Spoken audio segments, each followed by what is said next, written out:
Hi అండి. Today ఇల్లు ఇల్లాలు పిల్లలు ఎపిసోడ్ ఏం జరిగిందో చూద్దామా.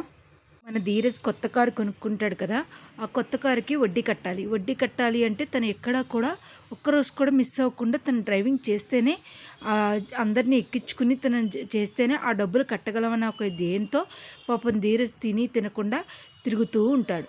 మన ప్రేమ ఇదేంటి అసలు నా గురించే పట్టించుకోవట్లేదు వీడు అని చెప్పేసి, హలో ఏం చేస్తున్నావురా, డ్రైవింగ్ చేస్తూ ఉంటే ఏం చేస్తున్నావు అని అడుగుతావేంటి అసలు నువ్వు అంటూ ప్రేమని అంటూ ఉంటాడు. అది కాదురా, ఏమైనా తిన్నావా?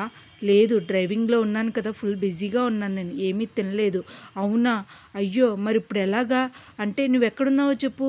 నేను కాజింపేటలో ఉన్నాను అంటే వెంటనే అక్కడికి వెళ్ళేసరికి ఒక డెలివరీ బాయ్ వచ్చి, సార్ మీ ధీరజేనా అని అంటే, అవును అంటే, ఇదిగో సార్ మీకు పార్సిల్ వచ్చింది, డబ్బులు కట్టాలండి అని అనేసరికి స్కానర్ ఉందా అని చెప్తే స్కానర్ ఇస్తాడు, కొడతాడు.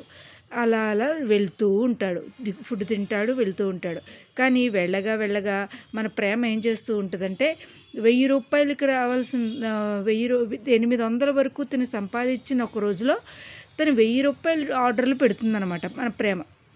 ఇంకా అది తెలియక ఎక్కిన వాళ్ళందరూ కూడా, అయ్యో బాబోయ్ మీ ఆవిడ చాలా ప్రేమ చూపిస్తుంది అయ్యా నీ మీద అని అనేసరికి అది అలాగే అనిపిస్తుందండి, కానీ నాకు వచ్చే ఆదాయం కన్నా తను చేసే ఖర్చు ఎక్కువ కనబడుతుందంటే నవ్వుతారు.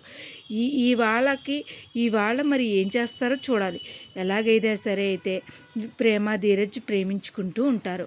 ఓ పక్క నుంచి ఎలా అయితే మన ధీరజ్కి ఎవరైతే ఇచ్చారో కారుకి ఇచ్చారో వాళ్ళు వడ్డీ ఎక్కువ, ఇది మన సేనాపతికి భద్రావతికి బాగా క్లోజ్ అనమాట.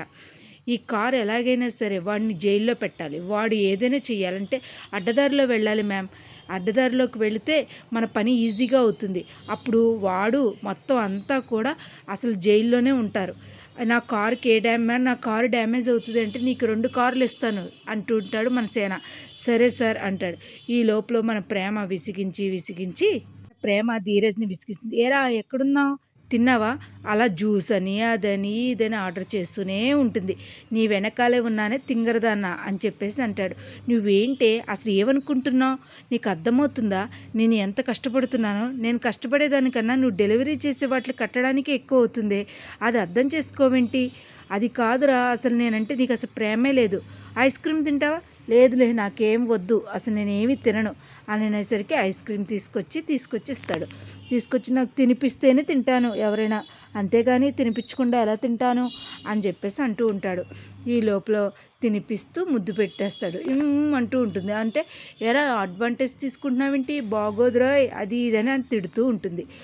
అక్కడికి అది అయిపోతుంది. అక్కడికి వెంటనే ఇంకా ప్రేమ, సరేరా నువ్వు చెప్పింది నాకు అర్థమైంది అనుకుంటుంది. ఇక్కడ భోజనం దగ్గరికి వస్తారు. ప్రేమ అని ధీరజ్ భోంచేస్తారు, ఓ పక్క నుంచి వల్లిని సుక్కు భోంచేస్తారు. ఏంటి మా జోలికి వస్తున్నావేంటి అని అంటూ ఉంటాడు. వదిన ప్రేమతో పెట్టుకోకుండా వదిన, ఎందుకంటే ప్రేమ మామూలుగా కాదు, మీకు తెలీదు. వెనకటికి కాలేజీలో ఒకసారి ఎవడో ఏదో అంటే రాయి పెట్టుకుని పట్టా కొట్టింది వదిన, మామూలుగా లేదు వాడికి సంగతి. ఇంక అసలు ఏమయ్యాడో కూడా ఇప్పుడు కూడా తెలియదు వదిన అని అనేసరికి అయ్యి బాబోయ్ అనుకుంటూ ఉంటుంది వల్లి. అవును వదిన మీకు తెలీదు, అక్కడ దాకా ఎందుకు వదిన అంటూ మన అమూల్య చెప్తుంది. అక్కడ దాకా ఎందుకు వదిన, మన ప్రేమ వదిన, నర్మద వదిన, అమ్మ ముగ్గురు కలిపి ఇవాళ నాకు విశ్వక్ని నన్ను ఏడిపించాడు కాలేజీలో. మీకు తెలుసా వదిన, కాలేజీలో విశ్వక్ నన్ను ఏడిపించేసరికి మన ప్రేమ వదిన, నర్మద, అమ్మ ముగ్గురు వచ్చి కొడితే వాడికి దిమ్మ తిరిగి షాక్ కనబడింది వదిన, మీకు ఆ విషయం తెలియదు కదూ అని అనేసరికి ఈ లోపల షాక్ అయిపోయి నోరు మూసుకుని ఉండవే అంటూ వల్లి సుక్కు చెప్తుంది. ఒక పక్క నుంచి రామరాజు వచ్చి, ఏమండి శ్రీరామ భోజనాన్ని పిలిస్తే కానీ రారా, పరిస్థితులు ఏమీ బాగాలేదు కదా బుజ్జమ్మ, అందుకనే తినాలనిపించట్లేదు, ఆకలిస్తుందని చెప్పేసి మన ప్రేమ చెప్తూ ఉంటుంది. మన నర్మద, ఓ ఆకలేసేస్తుంది అత్తయ్య అంటూ ఉంటుంది. ఓ పక్క నుంచి ఏమీ మాట్లాడాలో తెలియదు. అక్కడ రామరాజు ఉన్నాడు, అందరూ ఉన్నారు. వాళ్ళని గడప దాటి రాకూడదు కదా, అందుకని గీత దాటి రాకూడదు అని చెప్పేసి అలాగే ఉంటుంది. ఈ లోపల మన సాగర్ వస్తాడు. సాగర్ ఎక్కడికి వెళ్ళావు, ఎంతసేపు ఎక్కడికి వెళ్ళావు సాగర్, ఇంకా రాలేదే, అలా ఇప్పుడే వచ్చేవేంటి సాగర్ అంటే, నేను బయటికి వెళ్ళాను నర్మదా, మరి ఆకలి వేస్తుంది సాగర్ అంటుంది. మరి ఆకలి వేస్తానంటే నువ్వు బయట తెచ్చుకోమన్నాను కదా, బయట తెచ్చుకోమన్నాను కదా, నర్మదా అంటూ ఉంటాడు. ఇవన్నీ కూడా అందరూ వింటారు. కానీ మరి ఏం చేస్తారు, మరి రేపటి ఎపిసోడ్లో ఏం చేస్తారు, నర్మద వచ్చి వీళ్ళ ఇంట్లో తినేస్తుందా, అది చూసిన సాగర్ తిడతాడా, మరి రామరాజు కూడా తిడతాడా, లేకపోతే ఏం జరుగుద్ది అనేది మనం కమింగ్ ఎపిసోడ్లో చూడాలండి. నా వీడియోస్ కనుక మీకు నచ్చినట్టయితే లైక్ చేసి షేర్ చేసి సబ్స్క్రైబ్ చేయండి. Thank you so much. Thank you.